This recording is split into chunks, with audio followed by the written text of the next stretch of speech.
again, there we go, we're recording. So, um, sorry. So if you have a question, feel free to put it in the chat and we'll try to address them throughout the session. Some we might leave for the Q&A at the end.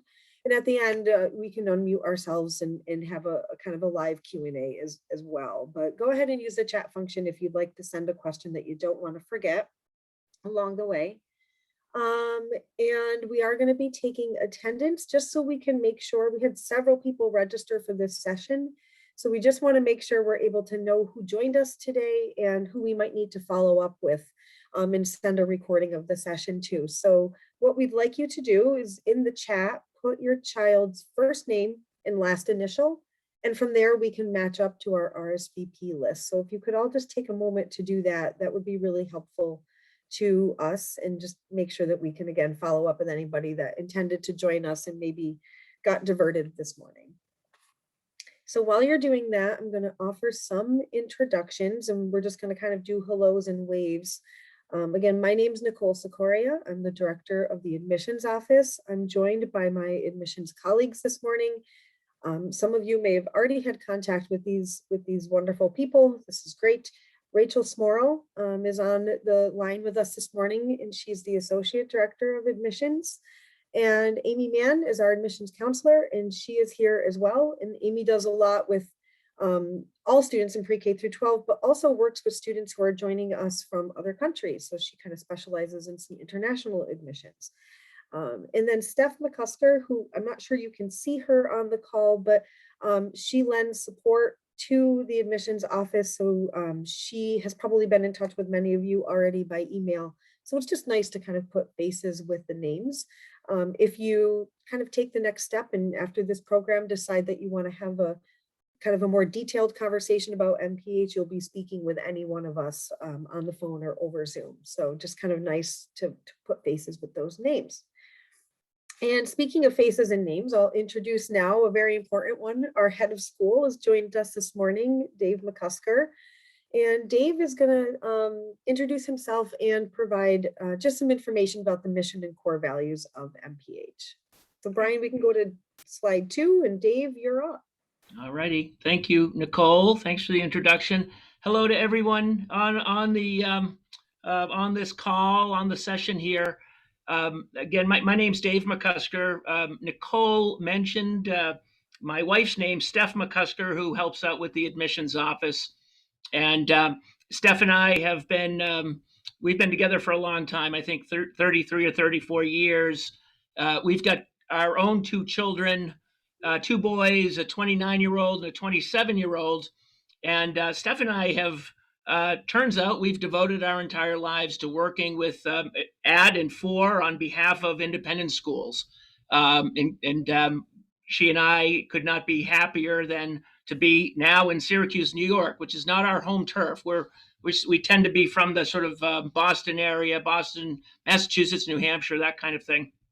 But we landed here 4 years ago. And again, this is an incredibly special school and community, and one that has shown remarkable resilience and a willingness and the energy to move forward in a number of important areas. You'll hear about some of our programmatic initiatives, I'm sure. You're in really good hands with Nicole, Amy, and Rachel, who can give you that sort of next level of information that you're looking for. I realize many of you have had contact with MPH. Perhaps your child is here with us during the summer, or you may have some friends. And just the fact that you're now interested in getting a little bit more information, I'm grateful for that interest. And again, you're in good hands with our admissions team. I've been asked to talk a little bit about the mission and core values. We've got that slide up in front of us. And while you probably didn't tune in this morning to hear a deep conversation about how we developed our mission and how we developed and created this set of core values, it's actually a really important thing for us at the school. We talk about being a mission-centered school and community. the core values that have been developed and that really bubbled up in the community through our students, through our colleagues. Um, these values have been an important framework for all of us over the last several years. And we've needed that kind of focus and that clear framework as we, like all of us, have navigated some interesting, challenging, tricky waters in terms of ensuring as much as we can a healthy, and I use that word healthy in all of its various dimensions: physical health, social, emotional, mental health. But for us, prioritizing um, always and clearly over the last several years, the health and well-being of this community has been a daily conversation. And if not for our mission and our core values, it would likely be a more difficult conversation. This is what centers us. This is our North Star in terms of who we are as a community. And it's remarkable. Again, as we start year 4, um, I feel really honored to be working with educators who care as deeply as they do about children, about the education and well-being of our children, and where there is a very clear sense of greater community. The MPH community is a very tight-knit community, and we all have been enormously grateful for the partnership we share with our families. Again, as we've gone through together some interesting times. So that's kind of at the center of all of it, and I'm gonna leave it at that as far as my introduction and just introducing the central importance of the mission statement for us in our core values. And I'm gonna have to step away. We've got another meeting going on, but again, welcome to MPH. I'm glad you're taking a closer look, and you couldn't be in better hands than with my admissions colleagues. So thanks, everyone. Thank you, Dave. And Brian, we can flip to the next slide. Sorry, everybody, I'm getting over a little summer cold, so my voice is a little scratchy, so bear with me. There's nothing worse than getting a cold in the summer. It's just terrible. So as we kind of mentioned, right, we're going to kind of start this program and give you some really broad strokes about MPH. And certainly the mission and the core values is a really important place to start because they're just so central to everything we do. But I think they also really describe the type of community we are. And one of our teachers actually said it best. I'll share a lot of quotes from them, but they said, some of the most important teachable moments we have at MPH don't happen inside the classroom. So that mission and core values and kind of shaping good humans really matters to us. And so those are our North Star and our guiding light. It's a great place to start when you're looking at a school. And as we move through the program, we'll get more granular and kind of talk more about specifics of the program.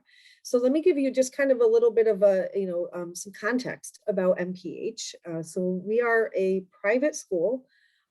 Many of you may already know that, but we're a very specific type of private school. So, in any community, you can have the public school setting. We are fortunate to live in central New York, where we have really strong public schools. And then there's a private sector, and that private sector can incorporate parochial schools, schools like CBA, Montessori, and MPH falls into that category of private schools, but we are a specific classification. So we are an independent school. We're a member of the National Association of Independent Schools and the New York State Association of Independent Schools. So those are those two acronyms. And at the bottom left there, you see a little logo, the NYSACE logo. That's who administers our accreditation. We go through a rigorous re-accreditation process every 8 to 10 years. And there are roughly 3,500 independent schools nationwide. A lot of them are centered in big cities. So if you were to go to a New York or a Boston, you would find a lot of independent schools. The thing that makes us unique is that we are the only independent school in central New York. So there is one in Albany, one in Syracuse, one in Rochester, one in Buffalo. So because of that, we tend to draw families and students from a really wide geographic area. So parents who want an independent education for their child are going to look to MPH. And we have students from over 30 local school districts that comprise our student body. So it's a really nice kind of setting where families from everywhere are kind of coming together. And we build our own community here at MPH. And it's kind of nice, students have the both and. You can keep your friends and relationships in your home school district, in your neighborhood, and then you kind of come here and you have a whole new community in MPH. We have roughly 350 students. That's going to ebb and flow every year. We are intentionally small. We don't have aspirations to be a school of 700 or 1,000 kids. So we really think thoughtfully about the number of students that we want in every grade level, what's the best learning environment for our students. And that is in pre-K through 12, 350 students kind of spread out amongst those grade levels. The other really interesting thing that I like to share with people when you're kind of first learning about MPH is that we're 150 years old. We are actually 1 year older than Syracuse University. So MPH and SU have very long roots in central New York, and we were not called MPH when we started. We've had an evolution over the years. Our founding school was the Manlius Military Academy. We're certainly very different than that now. We are not a boarding military facility anymore. But we have a really wonderful, rich history, and we've played a part in this local community for a long time. We have no intention of going anywhere. We're going to be playing an important role in the community for many years to come. And that piece about us always evolving, I think, is really important. And we'll kind of talk about this on the next slide, but we're never stagnant. We are always doing research. We are always modifying our program, and we don't want to look like a school from 1970 or 1980 or 1990. We want to look like a school that is very relevant in this moment that we are right now. So I think we'll be MPH for a very long time, but what that means is going to ebb and flows as society changes, kids' needs are different. So it's a really kind of dynamic place. The view book you see on the bottom left-hand side of the screen, we print this view book. If you visit campus, there are copies available, but we try to save trees. So this view book is actually right on the landing page of the admissions section of the MPH website. So if you go to mphschool.org and you click on admissions, you'll be able to flip through that view book electronically. And then if you want to print a copy, of course, and you visit campus, we can give you one, but we did a small print run there. So, but it is a really wonderful resource. It actually breaks down some nice information by division, whether you're looking at pre-K or grade 11, you'll be able to find lots of good information in that view book. So it's a nice place to start. It doesn't replace a conversation with admissions. We can give you a lot more information than is in the view book, but it's a great place to start if you haven't had a chance to check that out already. That's a little homework assignment. All right, next slide. And we're going to let all the bullets pop up here. So there are certain things about independent education in general and MPH in specific that really draw people to our program. So the first and foremost thing that a lot of people think when they think about MPH is that we have really small class sizes. That is true. So as a school overall, we have an 8-to-1 student to teacher ratio. And in most classes, we kind of say that that number of 15 is our guiding light. So there are certainly classes that have more than 15 students in them. But what we think about is class composition. There are times in a lower school setting where we may need to cap that class at 12 or 13 due to the class composition. There are times when we feel like we can go a little bit above 15 and we can have 17 or 18 students in the classroom. But we really try to use that 15 as our guiding light. And just that high level of personalization that our small size affords is one of our hallmarks. So that small size allows us to really get to know our students. We get to know them as young academics. We get to understand their strengths. We get to understand their challenges, their interests. But with that small size and teacher ratio, we get to know much more than that. We get to kind of know them as who are you as a human?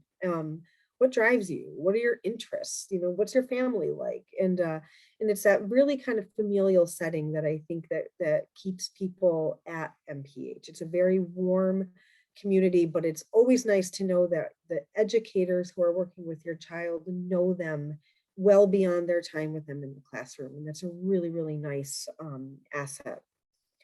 The other thing that I think is the most important is the small class setting, and this concept of flexibility and agency go hand in hand. So as an independent school, MPH is not bound by New York State Common Core or Regents curriculum, any state mandated testing. Some private schools choose to administer them, we do not. So what that gives us is total agency over our program and curriculum, and it allows us to determine how we assess student progress and performance. So we go well beyond a a state mandated administered exam to determine how our students are performing in English and math and science. We really are able to work with them much more deeply, and it really affords the teachers the flexibility to be able to mold their instruction based on what that group of students is interested in. So of course we have a curriculum that is well researched and that we're going to get through during the year, but that flexibility for teachers to be able to kind of pause or swap out a book, based on what students are interested in learning, and kind of go where the class is leading, within a structured timeline, is just a gift. And what it makes it feel like for kids is that they're an equal part in this education. They're not being taught in partnership with their teachers, they're learning together. And that flexibility and agency is absolutely a gift. Now, we use that to build a program that is developmentally appropriate for kids, that is challenging and also appropriate for kids from an academic standpoint. And really the thing that I think is compelling is that a lot of that research is based on brain science and what is best for students. And so everything down to how we run our daily schedule is actually built on the concept of brain science. So I'll give you a little tiny brief example, but in the middle and upper school, students have a rotating block schedule. And part of the reason we do that is because studies have shown that kids who take math every day at 8:00 a.m. may not learn math the best, that deviation in the time that class is offered is going to help them to kind of learn the material better. So the way our schedule is developed is all rooted in brain science. Our teachers do professional development in this. We are a school that's partnered with NeuroTeach, which is this, you can Google that book and read that book. But we do professional development about understanding how young minds are developing, what is best for kids, and then our program is administered to meet that. So of course we're doing all the things a school should be doing, right? ELA, math, science, history, world language is available from pre-K right on up in our curriculum, but we balance that core instruction with, as part of the school day, visual art and design, performing arts, music, dance, technology, and core health, which incorporates physical education, but goes beyond that. It's not just a gym class. We're thinking about the overall physical and mental health of our students when we administer core health. So the nice thing about this is that, particularly in lower and middle school, these things are all built into the daily schedule. So it's not an after school requirement if you want to do, performing arts. So all of the kids do performing arts starting in grade 3. Music is kind of pre-K through 2. And then it kind of shifts into performing arts. Suzuki Strings is there for our youngest learners. Everybody's going to the art studio and learning about the concept of visual art and design, technology and coding, and all of those things that are really important to young learners right now. Robotics is all built into the STEM curriculum, and there are technology electives in middle and upper school. And so it's a very comprehensive kind of packed program that at the end of the day, it's really fun for kids, which is the most important thing. And when kids grow up and get into the upper school and they start to claim agency over their program and they make decisions about their schedule, they've had all of this time to really explore all of these areas and discover things about themselves that are going to help them make really informed choices of what am I most interested in studying in the upper school. Of course, there's graduation requirements, so they're going to work within those, but then they get to really kind of mold their schedule to kind of meet their interests. Electives are available in middle and upper school, and the elective offerings are just terrific. They're really interesting. In the middle school, they rotate by semester, so kids can kind of dabble. These course descriptions, if you want to look for them, if you go to the MPH website and go to academics, whether you choose middle or upper school, you'd actually be able to look by department and see kind of a nice kind of course sampling of everything that's going to be offered this school year, including electives. So that's also a really nice piece. The daily schedule, again, I kind of referenced that earlier. I used it as an example of how we're kind of thinking about administering our program, but helpful to know the daily schedule runs from school begins at 8, it ends roughly at 3. Our schedule during the school year is going to align pretty much with all of the public school districts. So, when they have February break, we're going to have February break, April break, winter break. A lot of those things align, in the time of the school day aligns with the public districts. That's done intentionally because so many of our students utilize public district transportation school buses to get to and from MPH. So we kind of need to align our schedule as much as possible. But within that time, while they're here, all of our students, pre-K through 12, have community time built into the school day. And this is a really important piece, that there is kind of this intentional time where we think about access to clubs and organizations. So there are a lot of those available for kids, and they are built right into the school day. An advisory program that we run pre-K through 12. The advisory program is intentionally designed to support social emotional learning.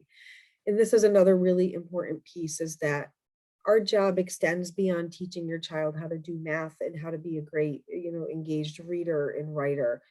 We want to shape them as good human beings. So the social emotional learning curriculum runs in a different way from pre-K through 12. It might look kind of like a lesson about what is gratitude, what is empathy, having these conversations with our kids, in lower school. How do you have a meaningful conversation with somebody? What are good listening skills? And we teach them that all the way up through the time when they're going to leave us as seniors, and those conversations deepen and become much more mature as they get older. But there's intentional time in the school day where kids are having those conversations. It's really important to us that we kind of pause and build in, whether it's 30 or 40 minutes in the school day to be able to do that. And then also give kids that time to be able to have assemblies, class meetings, the advisory program, as I mentioned, and clubs that meet during the school day. So kids that can't stay after school still have the opportunity to make those connections with kids that have similar interests with them. And that's a really important social piece at MPH. Tutorial does not happen in lower school because the kind of makeup is different in the lower school, but in middle and upper school, where kids are rotating around between teachers and between classrooms, there's a designated period of time every single day where kids go to tutorial, which is led by their advisor, and they're in a very small group setting, and they'll go to tutorial to have that kind of daily check-in with an adult who partners with them. And they can kind of run through what's on your plate. What are you working on right now? What's going on in your life? And then during tutorial, if a student needs to sign out to get help in math or English, or they want a draft read of their paper, they're able to sign out of tutorial and go visit other instructors. So again, that level of support and guidance is so important to keep kids in a place where they feel like they can be comfortable and successful in this curriculum. So we're not just kind of dropping them into, a theoretical deep end. We are saying all of these things are available to you. The instruction is incredibly rich, incredibly deep, but we're going to give you these supports along the way to make sure that you feel comfortable and happy and joyful while you're doing this. It's kind of the whole point. And then there's one bullet that's, this was my fault when I tried to do animation on a PowerPoint. So there's one bullet, Brian, if you click enter, it will pop up. Helpful for parents to know with young children that we do have programs that extend beyond the school day. So extended day in the lower school and after hours in the middle school, but those programs offer coverage until 5:30. So if you don't utilize a school bus and need to have your child at MPH for a little extra time, we can do that. And then there's lots of different kind of extracurricular opportunities that run during that time. I kind of skipped over athletics and performing arts, and I shouldn't have, but one of the other really nice things about MPH is that the access to athletics beginning in grade 7 and performing arts in middle and upper school is really inclusive. There are no tryouts or cuts, and kids really form important social connections by participating on those teams in those activities. So, it's all there for them. It's a big kind of, I'm going to borrow from admissions counselor Amy Mann, who said it's a buffet and kids can come in and really sample and kind of take advantage of all that's there for them. That's a lot of bullets. So I think the next slide is to have me stop talking at you for a little while, and we'll show you a video that's going to feature a lot of our faculty. So you can take that away.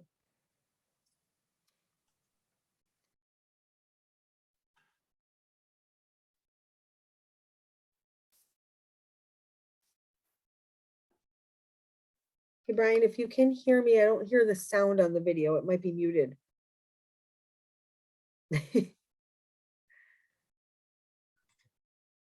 First, and then it's the content. It has to be. 5'11" people, the experience becomes more real. I can tap some experience that is personal to them. Can you hear that now? I can hear it now, yes. Okay, I'll let it play. Changes the dynamic. I can just go in and see my teachers at any time of the day, and they're always there to answer any of my questions or even inspire me to learn further on the topic. Each teacher, while also being really knowledgeable on their field, is also really passionate. There's a lot of passion. If you can get me excited to learn about algebra or trigonometry, I think that's awesome. Teaching really makes me happy, and that's what I love about my job. If you really listen to the kids and what they're interested in, I can actually teach to who the students are and where they want to take their education. My favorite part about MPH, well, of course, is the classes and the teachers, but also my friends. The community is just so great that it's provided me an opportunity to make even more amazing friends. The community here is just very, very strong. You get to know much more people on a personal level. Student life is a very underrated part of the school. Really, there's a whole silver platter of activities and extracurriculars that they're just waiting for you to take advantage of. I was able to do so much here. I was able to start a club, the Far East Club, where I gathered other small languages that weren't offered here. So they've really facilitated my interest. MPH is the best place for students because it helps them follow their own path, grow, fail in that process, and grow again. I love how MPH is pre-K through 12 because you have kids that range from, my gosh, like little 2-foot tall human beings to like 6'5" human beings. And the interaction is always really warm and fun. And it really puts the older kids in a place where they're asked to be leaders, and they take that seriously because they truly see that the little ones look up to them. It essentially creates an opportunity for kids to make friends outside of their own circles, which is awesome. But it's the opportunity for different kids to take on in that classroom. I've been teaching 32 years, plan to stay here 1 year, remain here because of the intellectual freedom I enjoy. I can teach what I want to teach when it makes sense to teach it. We are not bound by any rules, so we really can look at what would be best for our kids and what do we want to do and what can we dream of and what can we put into action. Students get to be themselves, and I think they get to be supported by their friends and by the teachers and the administration. They really just get to find out what they want to do and who they want to be. They don't tell you what you can and can't do. They ask you, what do you want to do and how can we help you get there? To me, MPH means authentic connection, an amazing place to work. It's a place where I can be safe and comfortable, but also know that I'm growing as a person. It means family, realizing my own teaching dream. And I think it has everything to do with the people that are here, kids, the students, the faculty, everybody. I feel like MPH has really allowed me to develop my own story. I couldn't see myself being anywhere else but MPH.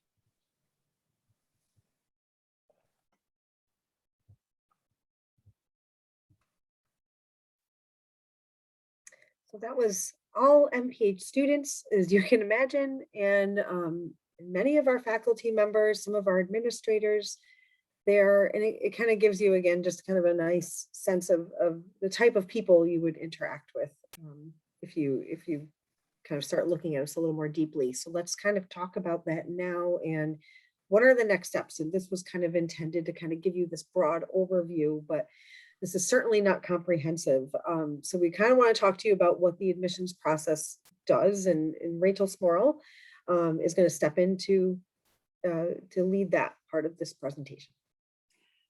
Gosh, that is the first time I've seen that video since my younger daughter graduated from MPH this spring. And oh my goodness, both of my children started at MPH in lower school, and now they have both graduated. And our family, all of us, really love this school, and the education that our daughters received at MPH has set them to be ready for all that college has to offer. So that being said, our admissions process is highly personalized, just like our school is. Nicole touched on this a little bit, but we don't have cracks that students fall through here at MPH. Our teachers like to say we don't even have any cracks, because they truly get to know children on a personal level. And so that starts with the admissions process. It is intentionally designed for us to get to know as much about your child as we can. And that all starts with submitting the online application through the admissions portal. That's the first step. Once the application has been submitted, we will assign a checklist of supplemental items for you to complete. So typically it would be the final report card from last year and the final report card from the year before. Usually there are recommendations involved, teacher recommendations, personal recommendations. This summer, we are waiving the teacher recommendations. We found it so hard to get a hold of teachers in the summer. So while we have that still on the checklist, most of the time we will waive it during the summer. For middle and upper school students, there's a student questionnaire for them to fill out. Once again, this is for us to really get to know the student individually. There is an application fee, but we are going to be waiving it this summer, and there will be a follow-up email with the waiver code for that. So, are we a good match? When we are looking at if we're the right school, the admissions committee meets to review all the completed applications. And our goal is not to assess if your child is right for our school, but more so if our school is a good match for your child, particularly in lower school when they are still evolving and developing.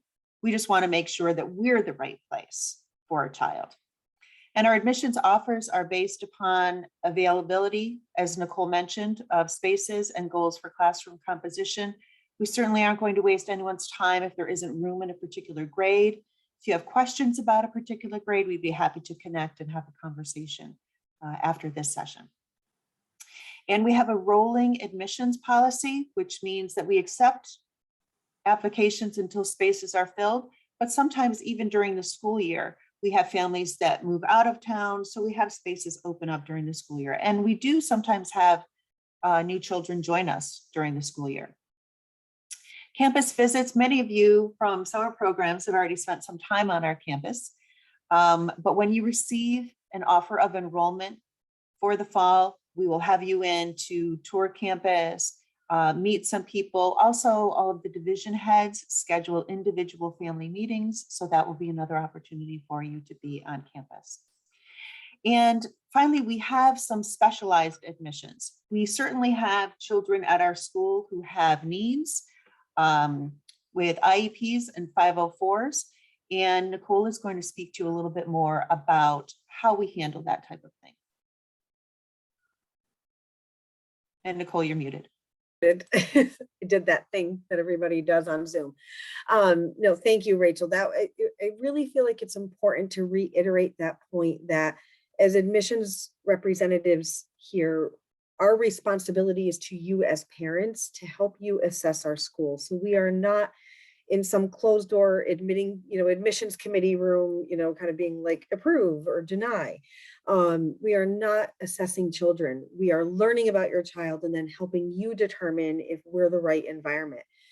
Of course, we want to be the right environment for every family that wants their child here, and every child is capable of doing our program. But for some, that capability is going to require some additional supports or considerations, and we want to make sure we can provide those. So as an independent school, we rely on the public school district to push in, I shouldn't say push in, to provide supportive services to students with IEPs. For students with 504s who require certain accommodations, we want to look at that and see if those are accommodations we're able to provide in our environment. Sometimes those supports and accommodations change when you change environments. So we have to think about that too. But particularly, our job is to figure out what would this experience look like for this child if they're reliant upon some supportive services. And, for example, if they're getting speech and OT and PT, that's going to actually require them to have partnership with the Janesville DeWitt School District to have access to those services. And there's always a point where, that can actually kind of match up where, okay, we think we can do this. This seems like a reasonable ask for a child. But as Rachel mentioned, a lot of times when kids are really young, it adds a layer of complexity. It actually disrupts the experience of being at MPH. So we really want to think thoughtfully about that. We are happy to have those conversations. So we will gather up all the information you want to share with us. We encourage any family or parent that has a child with an IEP or 504, talk to us.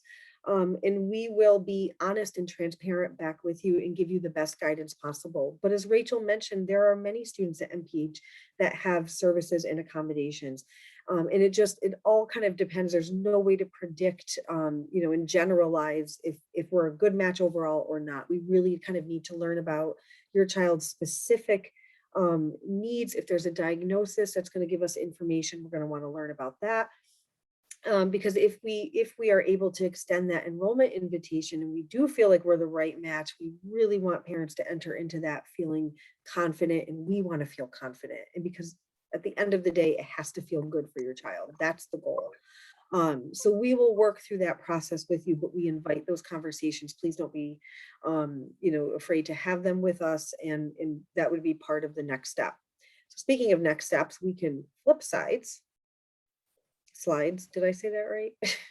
Flip slides there. Oh, we'll talk about next steps after we talk about tuition. We should not skip over that big important elephant in the room, right?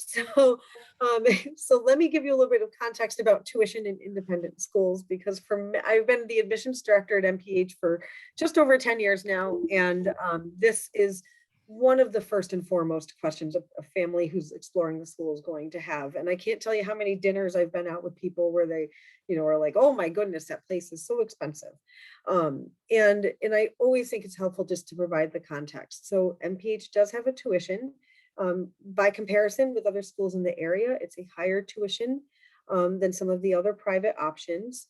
And that's kind of part of the makeup of an independent school. So we do not receive any federal or state funding that's significant. We get a little bit of money for textbooks from the public districts, but really we operate ourselves. So that means we rely on tuition revenue and philanthropic support. We have a lot of philanthropic support, a development team that secures grants for our school.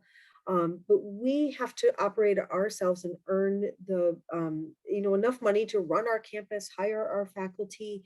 It's that independence that gives us the agency over our curriculum. So while we have that tuition, and just for reference, I always also think it's helpful if you're in a public school district, you can actually Google what your district spends per child.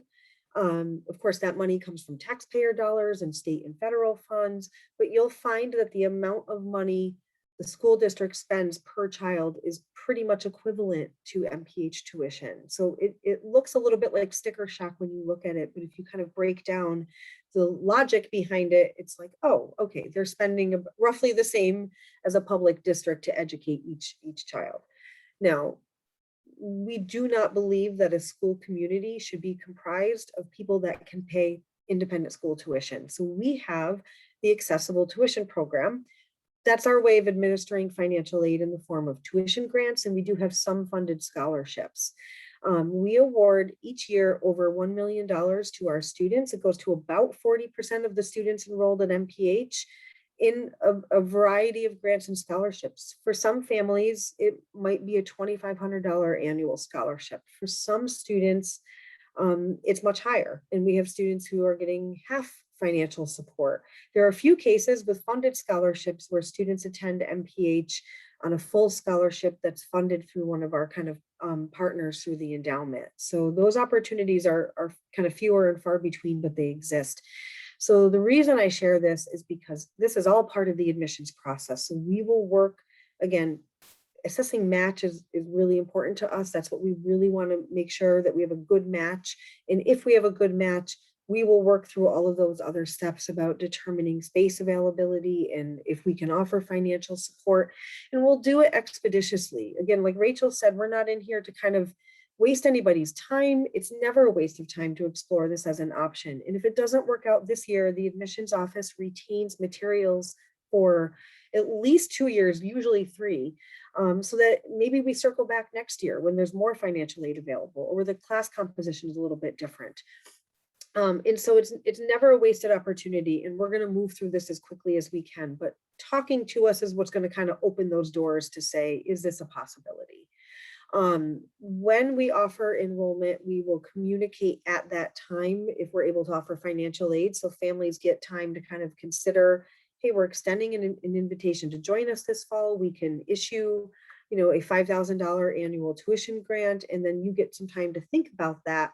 During that time is when most parents will come and visit campus and spend a little bit of time and meet people and walk around and talk to our faculty and talk to our administrators.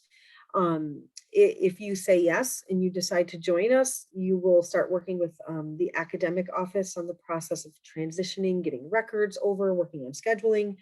And the business office will help step in to get you registered in our payment program. And there are payment plans available. A lot of our families do a monthly installment plan so that they're not paying their balance of tuition all at once. So all of that is to say, this last bullet, this is a little bit of a journey and a conversation, and we'll move through it pretty quickly, but let us help you. If you're interested and you feel like what you heard kind of speaks to you, and you've had a good experience already with MPH during summer programs and want to take that next step, it's possible. So we can switch slides now. I think we're going to have a nice amount of time here for questions. So I'm going to move kind of quickly through the next slide, but really, it's impossible in a 1-hour session to really give detailed information about every division or grade level, pre-K through 12. So we really think the next step should be get in touch with us. If you're like, this sounds great for my 7th grader, reach out to us. You can email us at admissions@mphschool.org. We're working remotely right now because of a construction project on campus that's soon to be finished. But the email is something we monitor throughout the day regularly. So if you just can take the second to email admissions@mphschool.org, of course, we'll follow up with you after the session. That's probably going to get you the quickest response, but one of us will reach back out to you and say, okay, what grade are you interested in? And we'll share much more information about that grade or division. And we'll guide you through the steps of the application process as well. Go to the website, it's a treasure trove of information. So again, course descriptions, the view book, there's all sorts of things there too that can kind of just let you poke around and hunt if you'd like. We can share materials with you too once we know what grade you're interested in. So we can kind of help direct you on where to go on the website.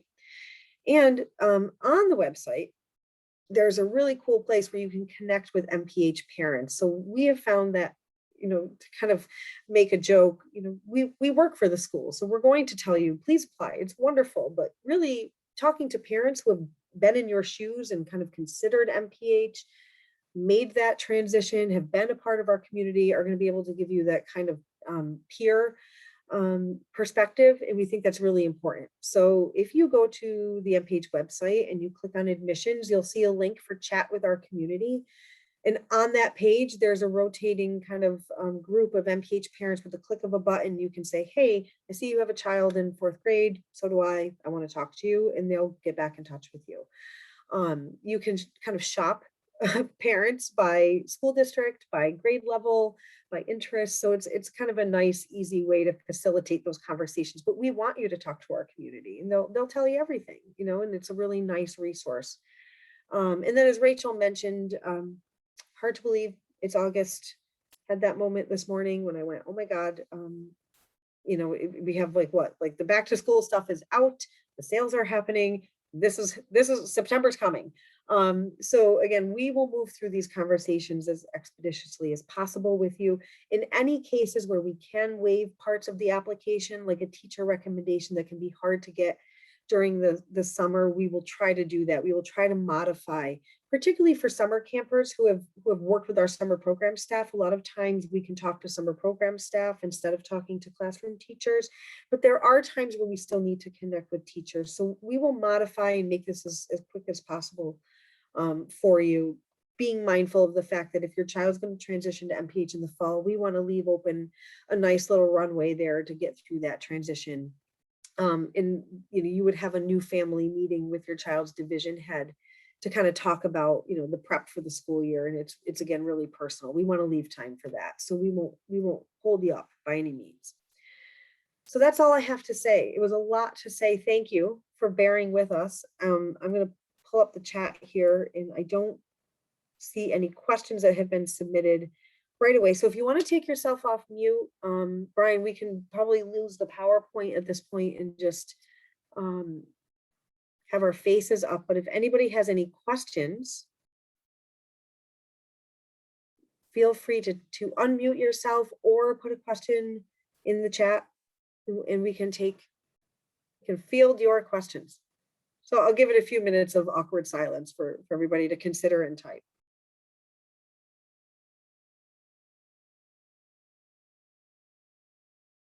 A reminder too, at this point, if you haven't yet put your child's first name and last initial in the chat, just to help us take attendance. If you haven't done it yet, go ahead and do it now. It's not too late. And there's a question about transportation to and from Camillus. So I'm glad somebody asked about transportation.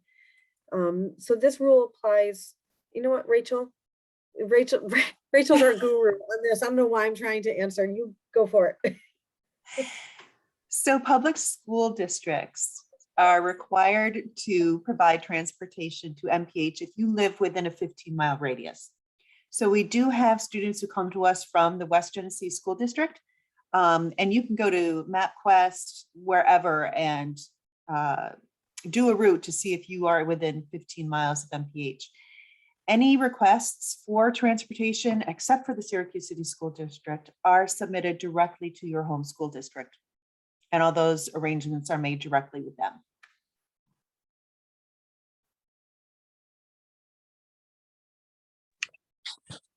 Will it be too late to submit a application for transportation from JD to MPH at this point?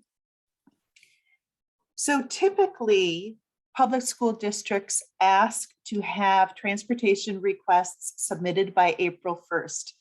For the following fall. Now, we all know that that is really difficult, especially if you're just now exploring private school education. So for the most part, public school districts have been willing to accept late requests as long as they have other children already going to our school. And we certainly have quite a few children from Jamesville DeWitt coming to MPH. Thank you, Rachel. You're welcome. Nicole, you're on mute. You would think I'm new at this point. There is a question in the chat. Again, I'm glad somebody asked it. It says, is there a discount if you enroll more than one child? And there's not a flat rate discount. We actually use, we call it our pre-qualification worksheet. So all of the families who receive financial support from MPH do an annual process to submit what's called the parent's financial statement. It's essentially an online worksheet that is administered by a company called School and Student Services. They have a methodology that helps determine affordability for each family based on your unique circumstances. So before we ask people to go invest the time and effort to do the full PFS, which can feel like a little bit of a homework assignment, but it's well worth it. We have a pre-qualification worksheet where we have you share just basic information with us, and we can go in and simulate a full worksheet in the SSS system. It's very similar to how colleges assess and administer financial aid. And so based on that pre-qualification worksheet, we'd be able to tell you if you're eligible for need-based aid. The majority of our financial aid does go to need-based aid because we're also trying to think about financial equity within our community. But at the same time, we have a family with 3 children enrolled, 4 children enrolled. We're going to offer some financial support there because that is a hefty investment. So we always look at it circumstantially, and we are open to offering some financial support or a tuition grant, even if it looks like you're not, quote, eligible for financial aid, but you're enrolling more than 1 child. We are very aware, of what a family budget looks like. We try to be very sensitive to that, and we are open to it. So we can work through that process again pretty early on if you decide to kind of take the next step in the admissions process. The pre-qualification worksheet's just a quick and easy thing. It takes you 5 minutes to fill out, and it allows us to get back to you with some pretty good detailed information and estimates. Our class textbooks provided by the school, they are, yes. So, and MPH is not textbook driven, but we have them. So we actually rely on the public school districts. We have kind of a program by which we get our textbooks from the public schools. But the nice thing about it is it's there. If you're in a 7th grade history class, having a history textbook is great. It's going to give you everything in chronological order, but I can tell you, Ted Curtis, who's been teaching 7th grade history for 26 years, is probably not going to pay much attention to that textbook. He's going to cover all the stuff that's in it, but he's not necessarily going to rely upon it. So it's a nice both and, but they are provided. Speaking of things that are provided, textbooks, there's no additional fees when you come to MPH. There's not like an athletic fee or an extracurricular fee. We try to put everything into tuition so families can budget in advance. Lunch is included in MPH tuition and snack. So during community time, we give a snack to all the middle and upper schoolers. Lower school has snack twice a day because they need it. And then lunch is provided for all grade levels again, and that's included in tuition. Nicole, can I jump in for just 1 second? Yes, So we ma'am. certainly don't use a lot of textbooks, as Nicole mentioned, but when children are in middle and upper school, sometimes they have summer reading assignments. And so those books, parents usually buy during the summer so that the children can complete them.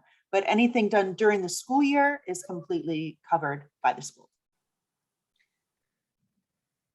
And there's a great question in here. I love this because I was on a tour the other day and the parents asked this question. Said, how do you balance offering electives with having small class sizes? Is there a minimum class size to kind of green light a class? And this is a little bit different in middle school versus upper school. So in middle school, the electives this year, a couple of them as an example, forensic science. That's a really popular course in our upper school, and the middle schoolers didn't really want to wait. So that's being offered as an elective. Mandarin Chinese is one of our language offerings in the upper school. That's going to be an elective in the middle school. Kids take world language in the middle school. French, Spanish, or Latin are available, but they're going to be able to take that intro to Mandarin as well. So they're going to rotate in the middle school by semester. And we don't have 20 offerings. There's going to be 6 or 8. So kids will kind of gravitate to the ones that are available. In the upper school, there's really not been a time where we haven't gotten enough students for an elective that we can't launch the class. So I remember at one point there was like a Latin literature class. I think that maybe had 4 or 5 students in it, and we scheduled the class, and if those 4 or 5 students wanted to take it, they could take it. But there have been times, I'm sure, in the kind of mechanics of scheduling where over the summer they've realized we just don't have a critical mass and we're not able to do that. This is a really good time to mention that in the upper school, we're partnered with the Malone Schools online network. We are actually a Malone designated school. There's one independent school in each of the 50 states that was partnered with Malone. And they provided a grant into our endowment. So there are students who attend MPH on a Malone scholarship. And then the other resource they have is it's a teaching community of these 50 independent schools. So just like MPH, but from different states. And upper school students can take a broad range of electives and some required coursework through the Malone Schools online network. So this was kind of earth-shattering before the pandemic happened and everybody was doing remote learning. We've been doing remote learning since well before the pandemic, but you would have a student taking, a really interesting course, in there was like a history taught through the lens of rock and roll was a really cool one. Then there's organic chemistry and multivariable calculus. So these really cool electives. So we might not have enough students at MPH to take that course, but through that network, there's 10 or 15 students who want to take that course. And so they can have that outlet as well. So the answer is yes, there's a critical mass, but we haven't really encountered that situation much where we've had to cancel an elective that we plan to offer. And there's a person, Anthony, who has your hand up. So I don't know if you can unmute and hello. Good morning, Nicole. Good morning, everybody. I just have a quick question, and you just touched on it briefly, and perhaps you spoke to it earlier regarding the school's endowment.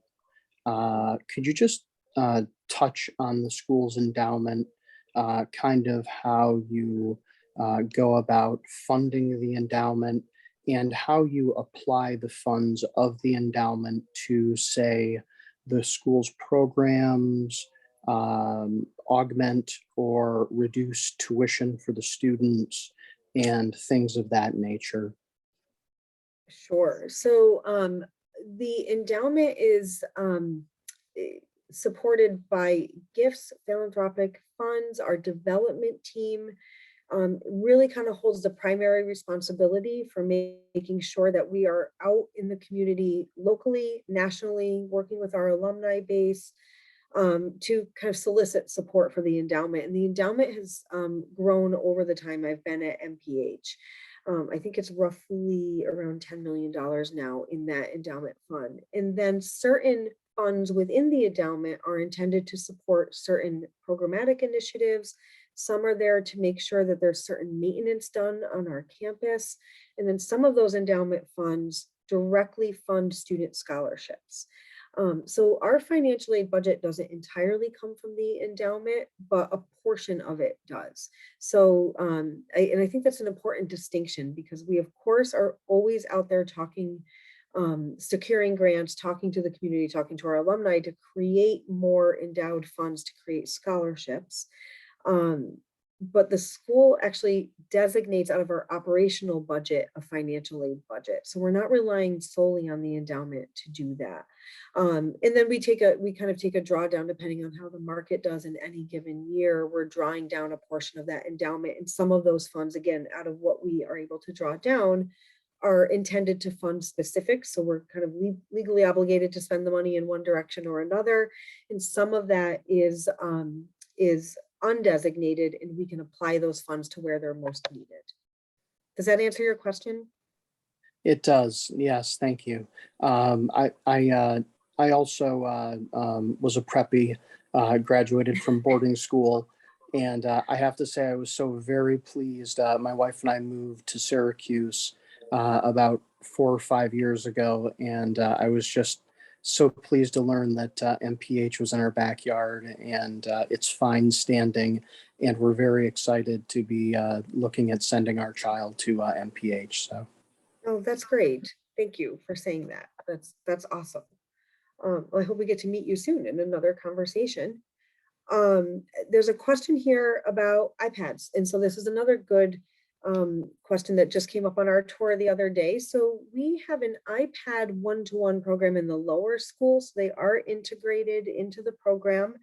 In the middle school, There's laptop carts. So again, when we need technology, it's available to students. The iPads are available for use too as well. As of right now, we don't require students to bring a designated device. Students usually in the middle school kind of cross that bridge where they're kind of personally responsible enough to start bringing their own device to school. We have kids in the lower school, sometimes kids who may, rely upon a tablet or a computer. If they have like some certain processing issues and handwriting is hard, but typing is easier, they can bring a device to school.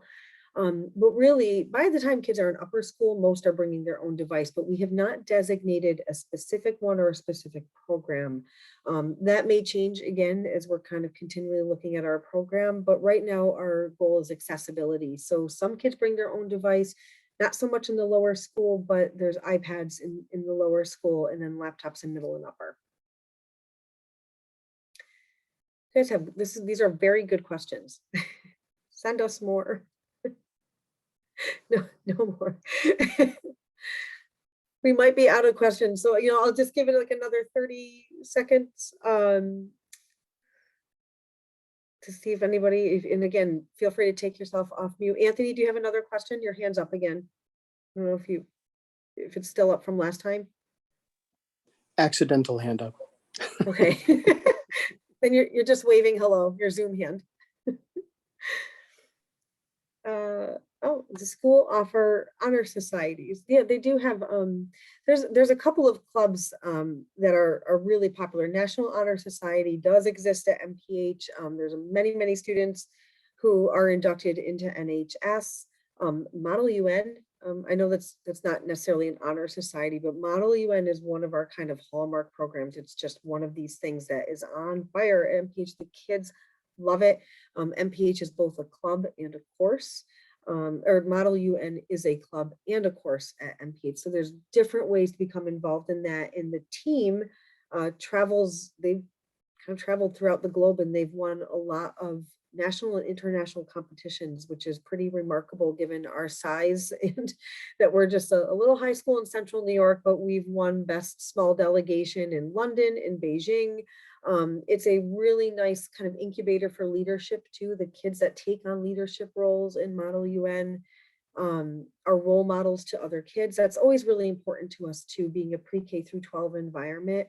We have really nice kids at MPH. That's not to say that they're not kids at the end of the day, right? And things happen, but on the whole, it is a really nice community where the older kids feel a personal responsibility to be good role models, they're kind to one another and good role models for the younger kids. But Model UN is a nice kind of pocket where that really happens and kids can take on some pretty impressive leadership roles there. And then all sorts of other, there's for kids who are interested in STEM opportunities, they're extracurricular to get involved. Math League travels and competes in Central New York. It's another really popular club. So the short answer to your question is yes, and then much more. So there is a list too. I know I keep saying everything's online, but if you go to the website and you click on academics, you'll be able to see a list of clubs and extracurriculars that were offered last year. So it's by no means comprehensive. One of the cool things at MPH is that clubs can rotate. Kids, one of the students in the video mentioned this, that you can start a club. And if there's enough other students who want to do that with you and an advisor, you can kind of get a new club off the ground. So the whole purpose of clubs is to give kids an outlet for interests, and interests are going to ebb and flow. So there's some that have kind of seen their prime and they're too trendy and they're not there anymore and something new pops up. And then other clubs that have been around, every year. And one of the ones that I always use as an example is our Dean of Students, who's a Frenchman. He was born in Paris. He's a French instructor. He's our Dean of Students, started a bicycle mechanics club where kids actually kind of took apart and re-engineered bicycles. And it was just an experiment. He was like, I'm an avid cyclist. I think this is cool. I'm going to do it. And for some reason, that club has really just become popular. It's every single year. It's just been kind of filled and growing in popularity. So it was kind of intended to be an experiment. And now it's something that, gosh, I think it's in its like 6th or 7th year. And kids really, really love that. So the nice thing about it is you can look at a list from last year just to get a sampling, but then the list is again going to be updated this year. Clubs also rotate, I believe quarterly. Kids can swap or join different clubs. Some are offered after school and then some are offered during the school day, but kids have an opportunity to change that up quarterly. There's kind of like an open season where you can mix and match. And the clubs and things like NHS, all of those things are really nice opportunities for kids in a small school setting. You get that social interaction from kids within different grades. So it's not like you're always with your cohort of 7th graders. You could be in a club and there could be 10th graders in there, a 6th grader in there, a 4th grader in there, but you're kind of, you know, united through a common interest, which is a really important social piece for kids as well. And I think, okay, I think I've covered all the questions. If anybody else has one, feel free, like I said, we'll just give it another few seconds. Take yourself off mute and ask it, but I'm gonna kind of start wrapping up because I think we've gone through everything in the chat, and those were done a lot of these information sessions, and like kudos to this group because those were some of the best questions that we've ever gotten in a session. They were really good. So thank you to everybody for joining us today. Yep, and I think we're good. I think we don't have any more questions. So we're a little bit over time, but I really hope that this information session was helpful to you, kind of gives us a sense of who we are and what our process is. We'd love to keep talking to you, so we'll follow up with you, with an email. Hit us back with an email if you want to set up a conversation to talk about your child, the specific grade level, and again, if we kind of take those next steps, there'll be opportunities to visit campus, meet other people, talk to our faculty. That will kind of happen along the way. But we're just glad you took an hour out of your day on this beautiful summer morning to say hi to us and get some information. So thank you so much. It's been a pleasure. And we're gonna end the show. So thanks again, everybody. Have a lovely day.